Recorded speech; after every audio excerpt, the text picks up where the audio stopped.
Salam saudara, salam lebih daripada pemenang. Hari ini kita akan mendengarkan firman Allah. Namun sebelumnya mari kita tunduk kepala, kita akan berdoa bersama-sama. Bapa Surgawi, kami bersuka cita karena ada kesempatan yang indah untuk kami mendengarkan firman-Mu. Kami percaya firman-Mu menjadi jawaban bagi kehidupan kami. Karena kami percaya hidup kami ada di dalam tangan-Mu. Karena itu Tuhan, urapi hamba-Mu yang akan menyampaikan firman Allah. Urapi setiap telinga yang mendengarkan firman-Mu. Dan di dalam nama Yesus kami siap untuk dengar firman-Mu. Haleluya. Amin. Baik Bapak Ibu Saudara, kita akan buka bersama-sama di dalam Injil Yohanes. Injil Yohanes pasal yang ke-10 ayat yang ke-10. Yohanes pasal 10 ayat yang ke-10. Pencuri datang hanya untuk mencuri dan membunuh dan membinasakan. Aku datang supaya mereka mempunyai hidup dan mempunyainya dalam segala kelimpahan. Ini firman Tuhan yang luar biasa. Pada mulanya Bapak Ibu Saudara-saudara, Allah telah merancangkan manusia, yaitu Adam dan Hawa, untuk menikmati kehidupan ini, memiliki satu kehidupan yang penuh dengan sukacita. Itu sebabnya Dia menciptakan Taman Eden, taman yang indah, taman yang penuh dengan sukacita, taman di mana Dia bersekutu dengan Allah. Tapi kita tahu dengan jelas, iblis telah datang, dan iblis sebagai si pencuri itu yang Yesus maksudkan dalam ayat ini, telah datang dan mencuri, membunuh dan membinasakan. Mencuri yang terbaik daripada manusia, mencuri yang disediakan oleh Allah bagi manusia. Itu sebabnya ada ungkapan lucu mengatakan, waktu iblis datang, Taman Eden menjadi Taman Edan. Karena manusia penuh dengan berbagai-bagai masalah. Oleh karena iblis telah datang dan mencuri. Kita bersyukur kepada Tuhan. Karena dalam ayat ini Yesus berkata, aku datang supaya engkau mempunyai hidup dan mempunyainya dalam segala kelimpahan. Ini yang Tuhan mau bagi kehidupan kita. Saya tidak tahu Bapak Ibu Saudara-saudara keadaanmu saat ini. Mungkin engkau sedang menghadapi banyak penderitaan. Memang dunia sedang menderita. COVID-19 kita tahu telah membuat ada banyak kesulitan, ketakutan, kekhawatiran, kegelisahan. Bahkan secara ekonomi sedang terjadi banyak kesulitan. Kalau sekarang membaca berita, ada 50-an negara lebih di dunia yang sudah mengalami resesi ekonomi, termasuk Indonesia. Tetapi saya percaya, kita yang percaya kepada Tuhan, kita yang datang kepada Tuhan, janji Tuhan itu ya dan amin. Yesus datang supaya kita memiliki kelimpahan. Ada ungkapan, ada kata-kata hikmat yang sangat baik. Sekalipun iblis tutup 1000 jalan, tetapi kalau Tuhan buka satu jalan, jalan itu menjadi jalan berkat bagi kita semua. Karena itu Bapak Ibu Saudara, kita tidak perlu takut. Kita tidak perlu gelisah apapun keadaan saudara. Mungkin saudara sedang mengalami kesulitan secara ekonomi, sudah menghadapi kesulitan secara pekerjaan. Mungkin engkau bergumul dengan masa depan. Datang kepada Tuhan. Tuhan dapat mengubahkan segala sesuatu. Hari ini saya ingin berkhotbah dengan judul Kedatangan Kristus mengubahkan kutuk menjadi berkat.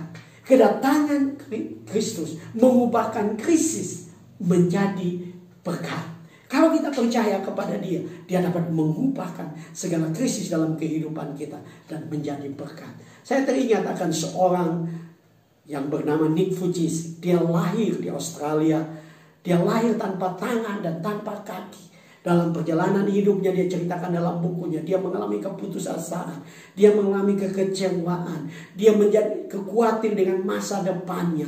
Tetapi kita bersyukur kepada Tuhan. Dalam bukunya juga dia menceritakan, dia datang kepada Tuhan, dia percaya kepada Tuhan, dia mengenal Tuhan, dan Tuhan mulai mengubahkan dirinya. Dia mulai melupakan segala kekurangannya, dia mulai mengarahkan matanya kepada Tuhan, dan Tuhan mulai bekerja di dalam hidupnya. Pada akhirnya dia dapat meraih masa depan, bahkan dia menyelesaikan pendidikannya dalam bidang sarjana, dan dia diberkati oleh Tuhan, dia dipakai oleh Tuhan, dia menikah dengan seorang gadis Jepang yang cantik, dia menjadi pembicara internasional sekarang. Kenapa? Karena dia berjumpa dengan Tuhan, karena Tuhan sudah datang supaya kita mempunyai hidup dan mempunyainya dalam segala kelimpahan. Ada dua hal yang kita bisa belajar pada hari ini, Bapak Ibu Saudara-saudara. Kedatangan Kristus mengubahkan krisis menjadi berkat, karena Kristus datang untuk memberikan kepada kita hidup yang lebih hidup. Bapak Ibu Saudara-saudara, orang-orang dunia berkata bahwa tanpa Tuhan pun mereka dapat hidup. Tapi faktanya tidak. Bahkan waktu zaman saya ada ungkapan yang berkata, muda foya-foya, tua kaya raya, mati masuk surga. Fakta kehidupan tidak seperti itu. Hidup ini penuh dengan tantangan. Hidup ini penuh dengan pergumulan. Dan hanya orang-orang yang dekat dengan Tuhan yang memiliki satu kehidupan yang berbeda. Satu kehidupan yang luar biasa. Nah, di dalam bahasa Yunani itu ada dua kata yang berbicara tentang hidup, yang mempunyai arti hidup. Yang pertama adalah kata bios. Dari kata bios itu kemudian muncullah kata biologi. Biologi itu adalah ilmu yang berbicara tentang makhluk hidup. Nah, biologi itu menggambarkan kehidupan makhluk hidup. Lahir, kemudian makan, bertumbuh besar, kawin, dan kemudian mati. Dan tidak ada dampak apa-apa. Bahkan menjalani kehidupan ini penuh dengan penderitaan. Ada ungkapan yang mengatakan hidup enggak, mati tak mau. Kenapa? Karena dia hanya bios. Dia hanya sekedar bios. Tetapi dalam ayat ini Yesus menggunakan kata soai. Soai itu adalah satu kehidupan yang berbeda. Satu kehidupan yang penuh dengan sukacita. Satu kehidupan yang penuh dengan semangat. Satu kehidupan yang diberkati oleh Tuhan. Satu kehidupan yang menikmati kehidupan ini. Ini yang Tuhan mau bagi saya dan saudara. Tuhan mau supaya kita menikmati kehidupan ini.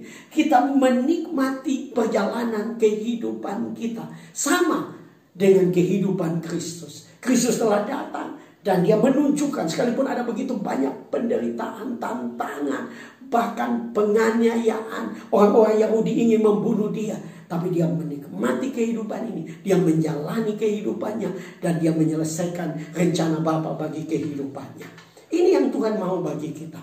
Tuhan mau agar saya dan saudara memiliki satu kehidupan yang luar biasa. Saya tidak tahu hidupmu saat ini. Mungkin engkau sedang mendengarkan firman Tuhan dan engkau sedang mengalami begitu banyak penderitaan, kesulitan secara ekonomi, bergumul dengan pekerjaan, bergumul dengan masa depan, bergumul dengan kekurangan dan dalam kehidupanmu. Saya mau berkata, datang kepada Tuhan, percaya kepada Tuhan, maka hidupmu akan berbeda. Beberapa tahun yang lalu, saudara, ada seorang penulis yang terkenal bernama Rick Warren.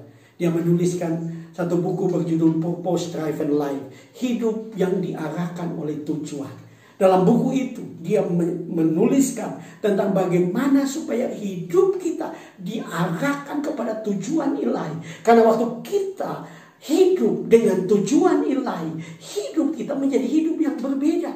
Saudara tidak boleh hidup hanya sekedar hidup. Saudara akan kecewa, saudara akan putus asa karena dunia penuh dengan tantangan. Tapi kalau engkau memiliki hidup yang sesuai dengan tujuan ilahi, yaitu hidupmu penuh dengan sukacita, menjadi berkat, menjadi kesaksian, maka hidupmu menjadi hidup yang berbeda. Saya tidak perlu mengambil contoh orang lain. Saya alami dalam hidup saya. Saya lahir dalam keluarga yang sangat miskin, sangat sederhana. Saya lahir sebagai pribadi yang sangat rendah diri. Saya tidak bisa bilang bahkan sampai sekarang saya tidak bisa bilang Saya juga bertanya kepada Tuhan, Tuhan kenapa saya tidak bisa bilang Padahal saya tahu bahwa Tuhan memanggil saya untuk menjadi seorang hamba Tuhan. Tapi Tuhan tidak pernah memanjangkan lidah saya. Tuhan tidak pernah mengubah lidah saya. Saya tetap tidak bisa bilang tapi seperti Paulus katakan, waktu kita percaya kepada Tuhan, Tuhan mengubahkan segala sesuatu. Tuhan membuat kita lupa dengan segala kelemahan kita. Waktu kita datang kepada dia, dia mengubah kita. Karena itu saya mau katakan kepada saudara, apapun masalah saudara, pergumulan saudara, datang kepada Tuhan. Datang kepada dia, berseru kepada dia, dan dia akan mengubahkan hidupmu. Bukan engkau sekedar bios, tapi engkau memiliki satu kehidupan yang penuh dengan sukacita dan menjadi berkat besar bagi banyak orang. Yang kedua, Bapak Ibu saudara-saudara yang kekasih dalam Tuhan Yesus, Kristus datang untuk mengubah krisis menjadi berkat. Karena Bapak Ibu saudara-saudara, kalau kita lihat yang kedua, kedatangan Kristus mengubah krisis menjadi berkat. Karena Kristus datang untuk memberikan kepada kita kehidupan yang berkelimpahan secara sempurna. Nah, Bapak Ibu saudara-saudara, waktu di Taman Eden, Allah telah menyediakan segala sesuatu buat manusia untuk menikmati hidup ini. Bahkan yang dikerjakan oleh manusia hanya adalah bersekutu dengan Allah, menikmati semua yang terbaik yang Tuhan sudah sediakan. Tapi kita tahu, oleh karena tipu daya setan, manusia berdosa, manusia diusir dari Taman Eden, manusia penuh dengan penderitaan, manusia penuh dengan ketakutan, karena manusia tidak bisa hidup dengan kekuatan manusia sendiri. Manusia perlu Tuhan. Dan luar biasa, manusia hidup dalam penderitaan, tetapi firman Allah mengatakan, Yesus berkata, bahwa aku datang supaya kamu mempunyai hidup dan mempunyainya dalam segala kelimpahan. Kata kelimpahan yang dipakai dalam ayat ini berasal dari bahasa Yunani, yaitu perisos. Perisos itu adalah sesuatu yang ditambahkan, sesuatu yang lebih, ya. Bahkan sebenarnya perisos itu bukan saja kelimpahan secara rohani. Perisos berbicara tentang kelimpahan secara jasmani. Dan itu ditunjukkan oleh Yesus sendiri. Waktu dia ada di bumi, dia mengajar banyak orang. Alkitab mengatakan ada 5.000 laki-laki yang mengikuti dia. Dia mengajar mereka dan mereka sedang kelaparan. Dan Yesus mau memberi makan kepada mereka. Yesus mengubah 5 roti, 2 ikan, dan memberi makan mereka. Bahkan Alkitab mengatakan bahwa sisanya 12 bakul. Ini sesuatu yang luar biasa. Artinya Yesus juga peduli dengan kehidupan jasmani kita. Yesus juga mau supaya saya dan saudara berkelimpahan di dalam dia secara jasmani. Memang yang paling utama adalah kehidupan kelimpahan secara rohani. Karena waktu kita limpah secara rohani, dengan sendirinya Tuhan akan mulai memberkati kehidupan saya dan saudara. Bahkan yang luar biasa, kisah memberi makan 5.000 orang itu ditulis di dalam keempat Injil. Para penafsir mengatakan itu membuktikan bahwa Tuhan sangat peduli dengan kebutuhan jasmani kita. Karena itu apapun kebutuhan jasmani saudara hari ini, saya mau berkata, Yesus datang untuk memberikan kepada engkau kelimpahan. Engkau sedang bergumul secara ekonomi, pekerjaan, masa depan, datang kepada dia. Sungguh-sungguh percaya. Karena tidak ada yang mustahil bagi dia. Dia dapat mengubahkan segala sesuatu. Karena dia Allah yang berkuasa. Saya teringat akan kisah tentang seorang pemain bola yang terkenal di dunia bernama Ricardo Kakak. Dalam kehidupannya, Bapak Ibu saudara-saudara, di situ diceritakan pada tahun 2000 dia berusia 18 tahun. Waktu dia mandi di kolam renang, dia jatuh dan dia pinggangnya tertumpuk dengan tepi kolam renang. Dan terjadi di mana ada beberapa tulang yang patah. Waktu dia dibawa ke dokter, dokter berkata bahwa dia tidak akan bisa bermain bola. Bahkan dia akan mengalami kelumpuhan. Dia tidak punya masa depan lagi. Tapi Kakak percaya kepada Tuhan. Kakak beriman kepada Tuhan. Dia datang kepada Tuhan. Dan dalam waktu singkat Tuhan mengubahkan segala sesuatu. Tuhan menyembuhkan dia. Dan akhirnya dia menjadi pemain terkenal di dunia. Ya, ada sesuatu yang menjadi ciri dari Kakak. Hidupnya dia ingin pakai untuk menjadi berkat. Dia ingin pakai untuk menjadi kesaksian. Bahkan dalam artikel yang saya baca dikatakan bahwa penghasilan dari Kakak dia sumbangkan untuk gereja. Karena dia tahu dia bisa sehat dan bermain bola. Itu karena Tuhan. Bahkan saudara-saudara, kalau kita pernah menonton ya final Piala Dunia 2002 di mana Brasil menjadi juara Piala Dunia. Bapak Ibu saudara-saudara, di situ waktu berhasil menang, kakak membuka ya kaos bolanya, dan di dalamnya ada satu kaos yang lain dan ada tulisan I belong to Jesus. I belong to Jesus. Saya milik Yesus. Bahkan waktu Milan memenangkan Scudetto ya pada tahun 2004, kakak juga membuka baju kaosnya dan dalamnya tertulis I belong to Jesus. Saya milik Yesus. Hidupnya menjadi berkat.